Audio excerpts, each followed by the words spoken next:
Green Acres was never just a harmless farm sitcom. It was controlled chaos pretending to be comfort television, a world where logic collapsed. Pigs talked back, and reality bent until it snapped. And behind all that madness was a production just as strange as the show itself, filled with tension, secrets, and contradictions that audiences never saw. Eddie Albert, the respected dramatic actor at the center of it all, openly hated being there, even though he delivered one of television's most believable comedic performances.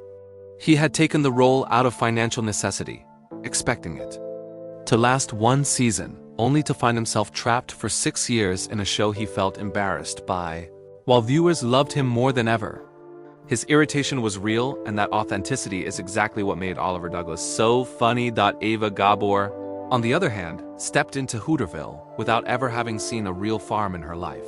Raised in European luxury and big cities, she was genuinely confused by rural living, and that confusion became the soul of Lisa Douglas. Every baffled reaction, every mispronounced word, and every glamorous failure came straight from Ava's real experience, and the writers leaned into it, turning her ignorance into charm. Meanwhile, the smartest performer on set was often Arnold the pig, an animal so well trained he could hit marks, react on cue, and steal scenes effortlessly. Over the course of the series, multiple pigs played Arnold as they outgrew the role. Each one trained to behave exactly the same, while earning contracts, dressing rooms, and even residuals that rivaled human actors. Pat Buttram's Mr. Haney sounded like the definition of a country schemer, but his accent was almost entirely fake, exaggerated on purpose and dropped completely the moment cameras stopped rolling. That contrast unsettled some cast members, especially Eddie Albert, whose serious rehearsal style clashed with Buttram's loose improvisation. Their professional disagreement turned into a feud that lasted more than a decade, forcing producers to minimize shared scenes whenever possible. Off-camera, Albert and Eva Gabor also lived separate lives, barely speaking once a scene ended, yet somehow creating one of television's most convincing on-screen marriages through sheer professionalism. Show pushed boundaries in ways that shocked networks at the time.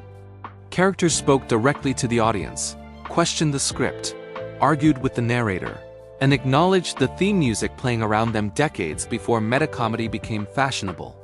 Continuity was treated as a joke, with rooms appearing and disappearing, timelines contradicting themselves, and characters aging backwards, all intentionally done to free the writers from logic. Some of that surrealism came from experimentation in the writers' room, where bizarre ideas were encouraged and often approved simply because the ratings stayed strong. Internationally, Green Acres caused unexpected controversy. It was banned in several countries for promoting individualism, capitalism, or even feminism, with foreign censors worried that a woman like Lisa Douglas might inspire viewers to question their own roles. Ironically, Eddie Albert used his paycheck to quietly fund environmental causes, donating most of his salary to conservation efforts while starring in a show about modernizing farmland.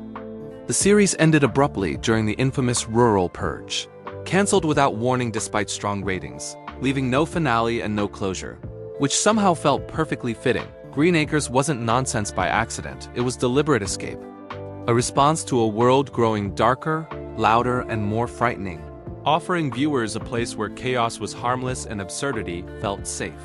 The secrets behind the scenes don't ruin the show, they explain why it worked, why it still feels strange today, and why nothing in Hooterville ever made sense. Because that was always the point. If you enjoyed uncovering the hidden madness behind classic television, make sure to subscribe to Hollywood Bulletin, like the video, and hit the bell icon so you never miss another deep dive into Hollywood's strangest untold stories.